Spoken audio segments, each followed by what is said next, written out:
এতিয়া ভাগৱতে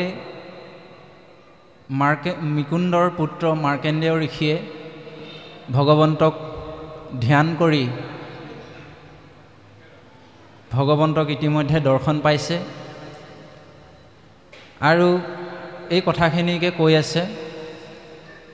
তেওঁক সেই ধ্যান ভংগ কৰিবৰ কাৰণে ইন্দ্ৰই অপেশ্বৰাসকলক পঠিয়াইছিল, গীত নৃত্য কৰিছিল, কিন্তু সেই মাৰ্কেন্দেয় ঋষিৰ যি ধ্যান, ভগৱন্তৰ প্ৰতি থকা যিটো তেওঁ সাধনা, সেই সাধনাটো কিন্তু তেওঁ সেই অপেশ্বৰাসকলে দেৱতাসকলে একো কৰিব নোৱাৰিলে। অৰ্থাৎ তেওঁলোকৰ সেই নৰ্তকী সেই ধ্যান ভংগ কৰিবৰ কাৰণে যিখিনি কৰিছিল সকলোখিনি তেওঁলোকৰ মিছা হ'ল। গতিকে শেষত তেওঁ ভগৱন্তক দৰ্শন পাইছে আৰু ভগৱন্তক দৰ্শন পাই তেওঁ মায়া, ভগৱন্তৰ মায়ানো কি বস্তু এই বিষয়ে তেওঁ চাবৰ কাৰণে ভগৱন্তক প্ৰাৰ্থনা কৰিছে যে প্ৰভু তোমাৰ মায়ানো কি মই চাব বিচৰা হৈছে, এই বুলি কৈছে। এতিয়া এই কাহিনীটোৰ পৰা আমি সৰুকৈ এটা দৰ্শন পাওঁ যে আমাৰ জীৱনত ভক্তি কৰিবলৈ যাওঁতে বহুতখিনি বাধা বিঘিনি আহিব পাৰে। এই মাৰ্কেন্দেয় ঋষিৰ জীৱনতো সেই ভগৱন্তক লগ পোৱাৰ সময়কণতো তেওঁক কিন্তু সেই অপেশ্বৰাসকলে দেৱতাসকলে এৰা নাছিল, তেওঁৰ ধ্যান ভংগ কৰিবৰ কাৰণে বিচাৰি আছিল। ঠিক তেনেকৈ ধৰণে এই কলিকালতো কোনোবাই যদি অকণমান ভক্তি কথা শিকিবলৈ ইচ্ছা কৰে, জানিবলৈ ইচ্ছা কৰে, সৎসংগ ভকতৰ ওচৰলৈ যায়, তেৰাসকলকো কিন্তু এই এনেধৰণৰ বাধা বিঘিনি কিছুমান হয়তো আহিব পাৰে। সেইকাৰণে গুৰুজনাই কীৰ্তনত এটা বৰ সুন্দৰ ঘোষা লিখি থৈ গৈছে, হে ৰাম কলিৰ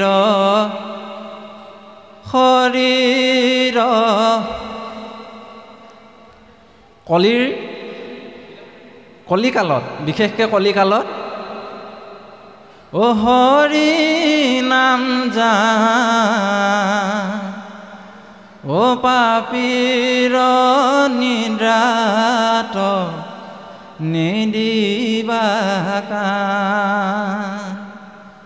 গতিকে কলিকালত হৰিনামেই হৈছে পৰম সম্পদ। এই হৰিনামত আমি আশ্ৰয় কৰিবলৈ যাওঁতে যদি ক'ৰবাত বাধা বিঘিনি হৈছে, পাপীসকলে যদি আমাক নিন্দা কৰিছে, এই কথাবিলাকত কাণ নকৰিবা। তোমালোকে এই কথাবিলাকত কাণ নকৰিবা, একমাত্ৰ হৰিক তোমালোকে বিশ্বাস কৰা, সুদৃঢ় বিশ্বাস কৰা আৰু ভগৱন্তক হৃদয়ত স্থাপন কৰা, নহ'লে কিন্তু পৰকালত আমি কান্দিব লাগিব, এই বুলি আমাক কৈছে। সেইকাৰণে বোলে আটাইতকৈ টান কাম হৈছে সমাজত কথা কোৱা, আৰু একেবাৰে সহজ কামটোৱে হৈছে পৰৰ সমালোচনা। পৰৰ সমালোচনাটো আটাইতকৈ সহজ বোলে। গতিকে এই পৰসকলে আমাক নিন্দা কৰিব পাৰে, আমাক বাধা দিব পাৰে, কিন্তু তাত আমি কাণ কৰিব নালাগিব। কাৰণ ভকতি সকলোৰে নিজৰ নিজৰ। আপোনাৰ ভকতি কিমান হৈছে সেয়া আপুনিহে জানিব, আনে নেজানে।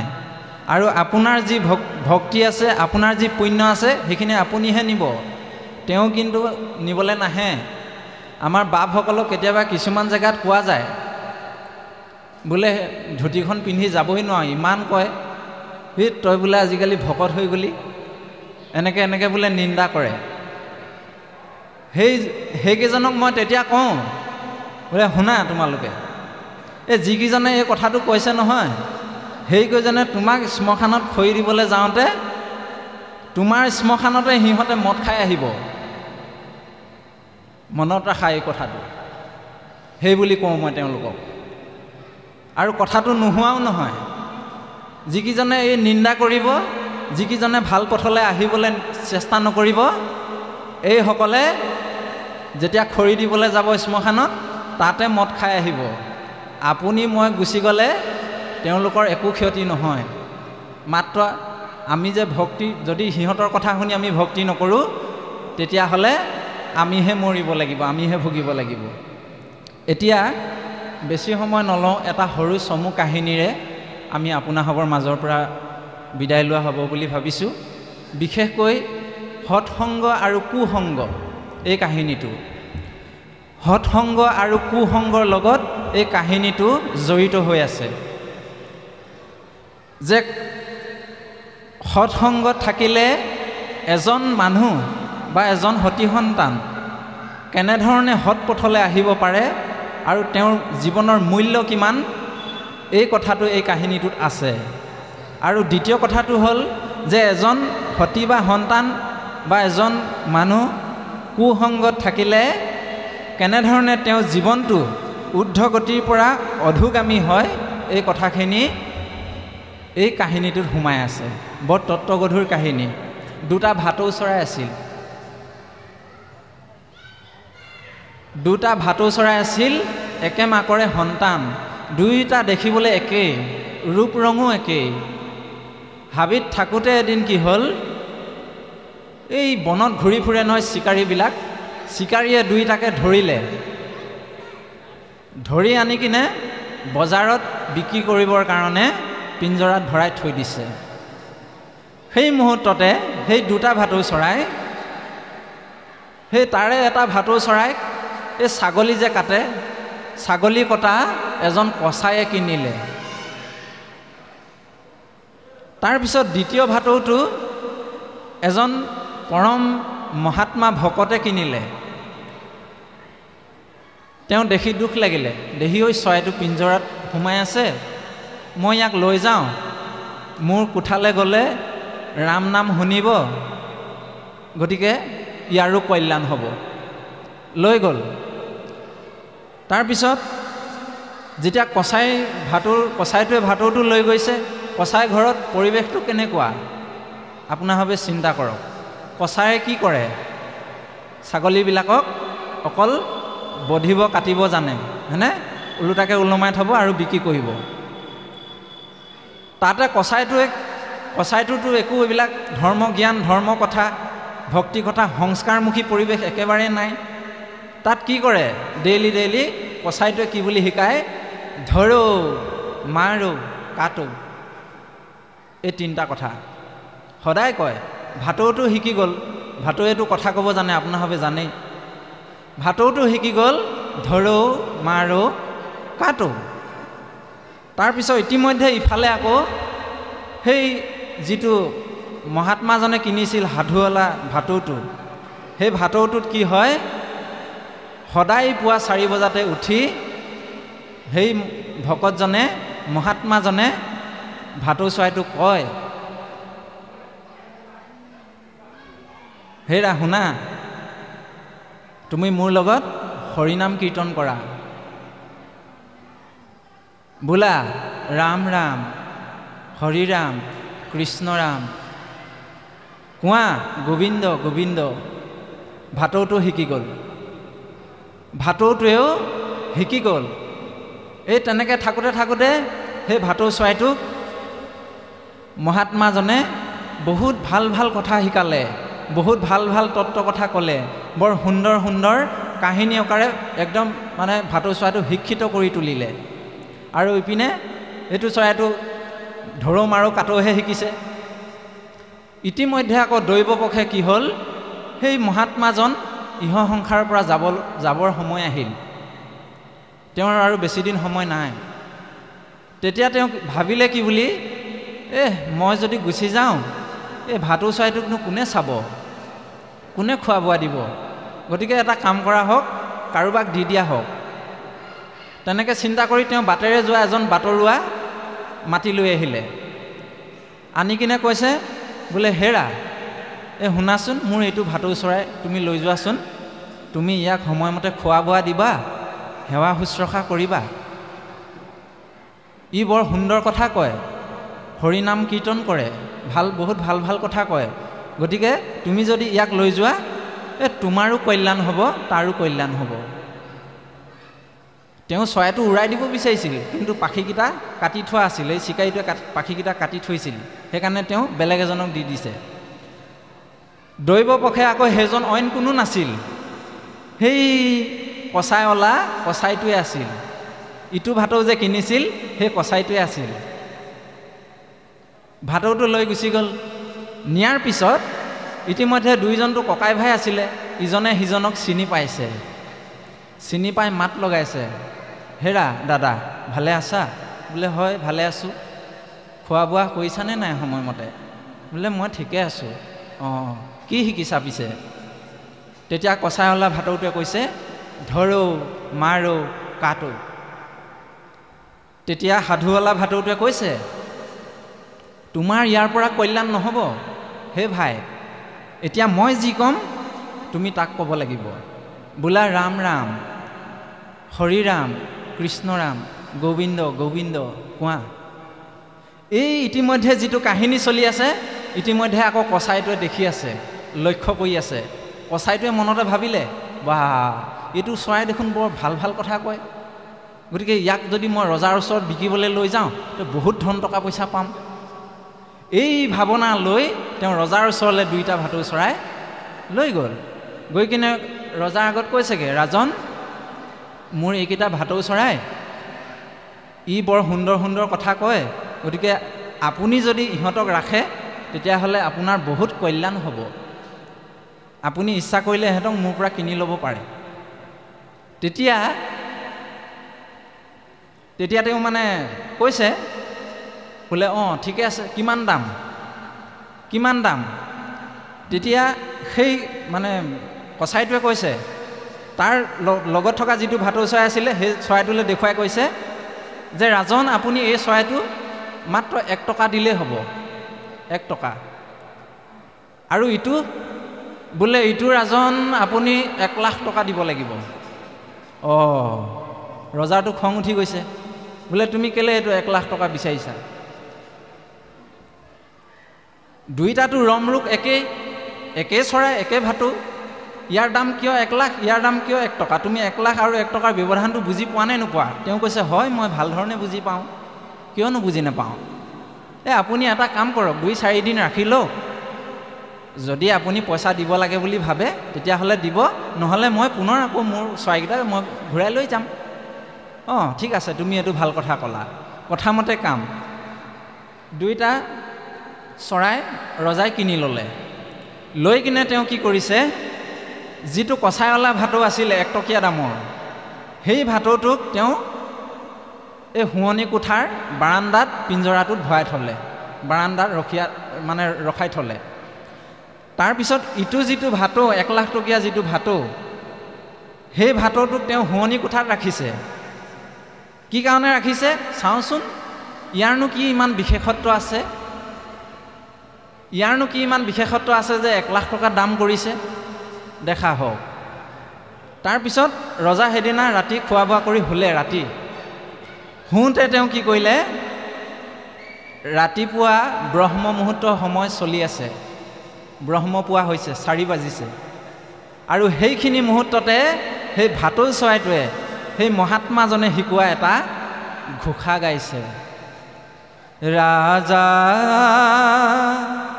শুই শুই কি কৰিছা, উঠিলৈ গোৱা মুৰাৰী,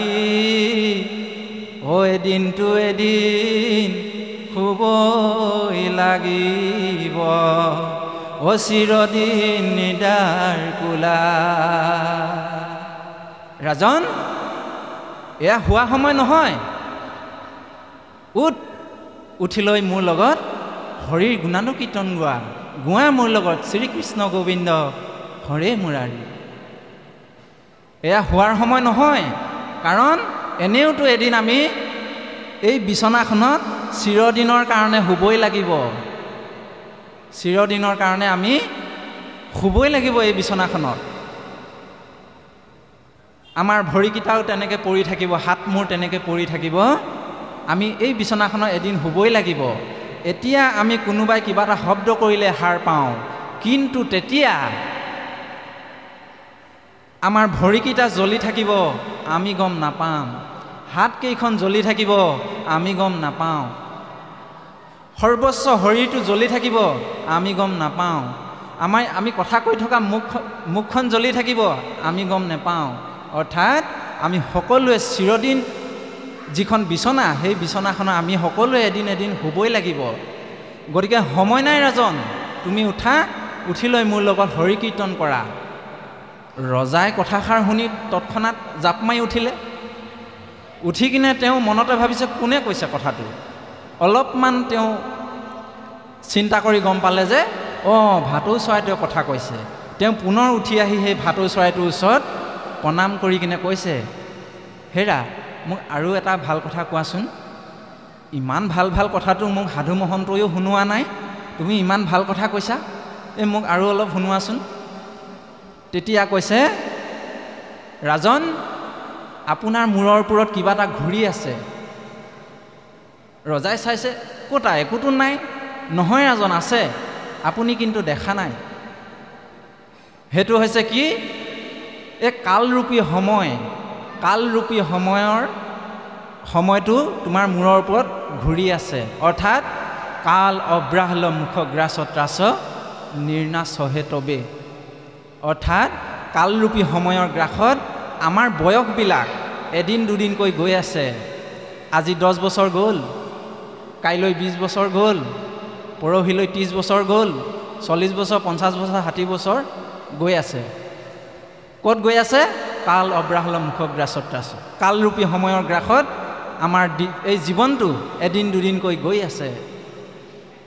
গতিকে বেলেগ কথা চিন্তা নকৰি তুমি হৰি কথা চিন্তা কৰা। আৰু ৰাজন, তুমি দেখিছানে কেতিয়াবা যে এই সাপে যে ভেকুলী খায়, এই ব্যৱস্থাটো দেখিছানে? বোলে নাই দেখা।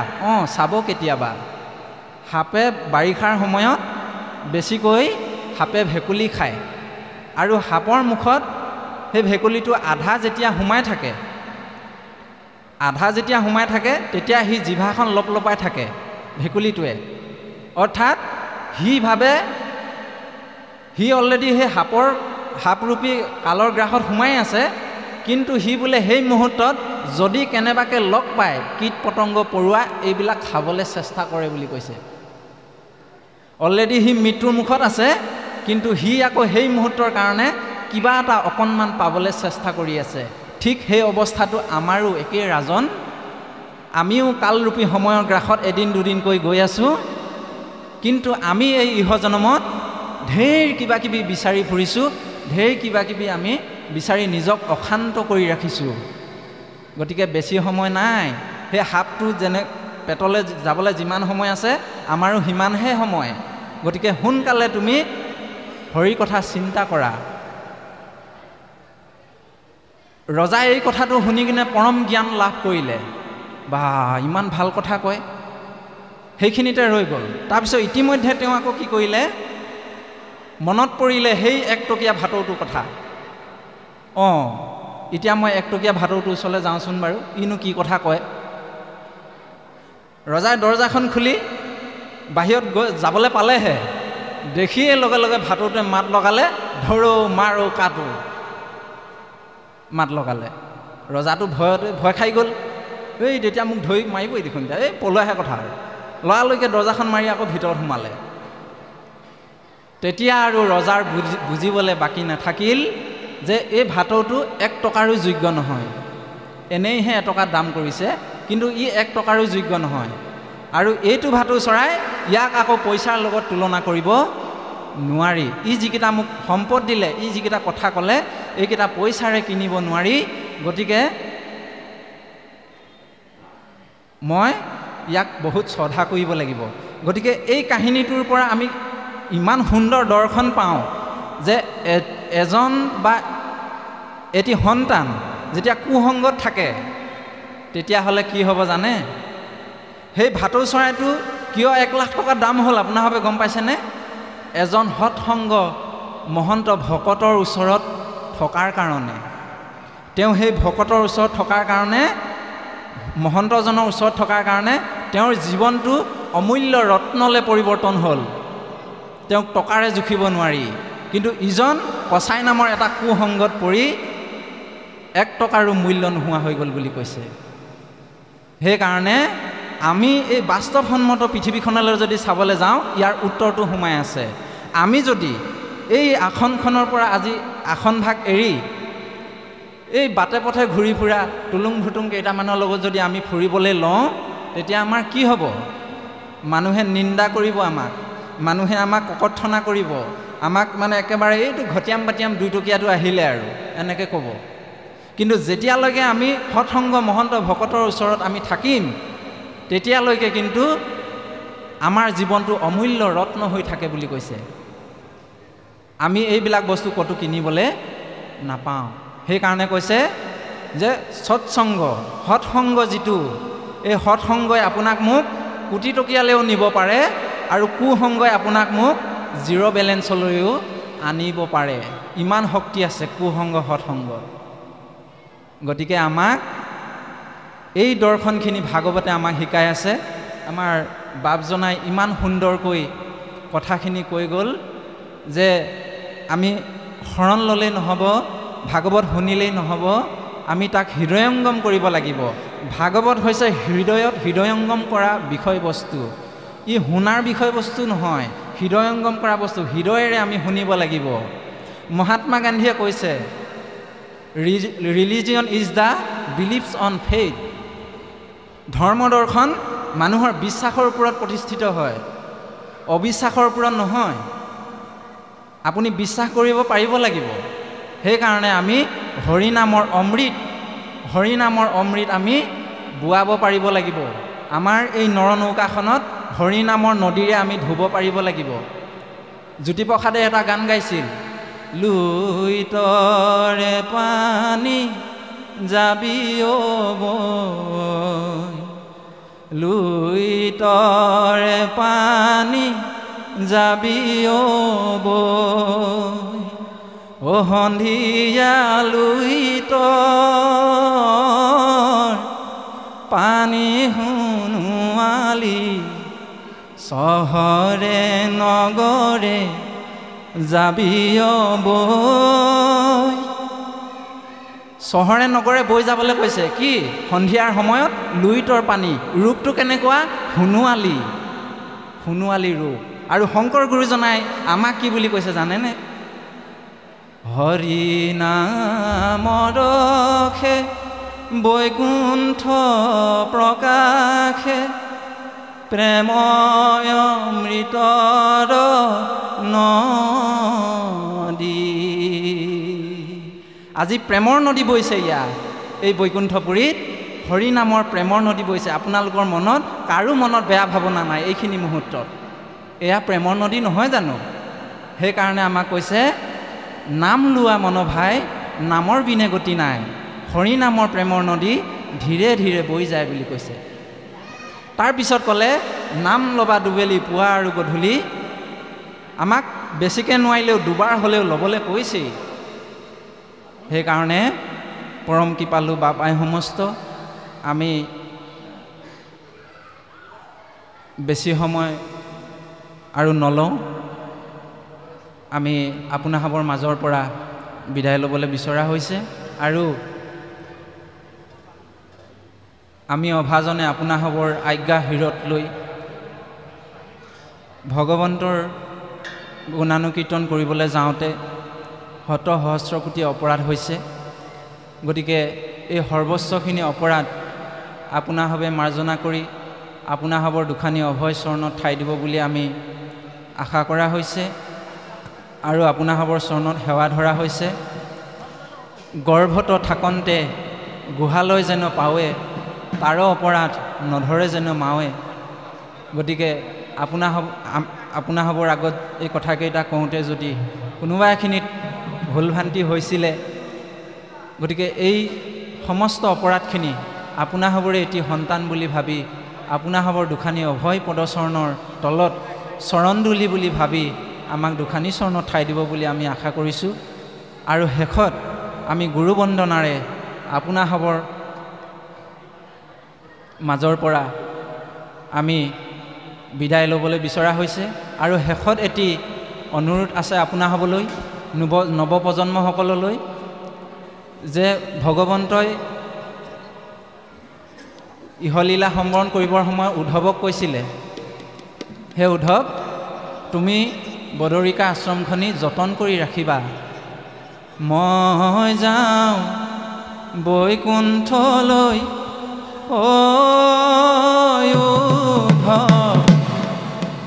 তুমি নাকান্দিবা। বদৰিকা আশ্ৰমখনি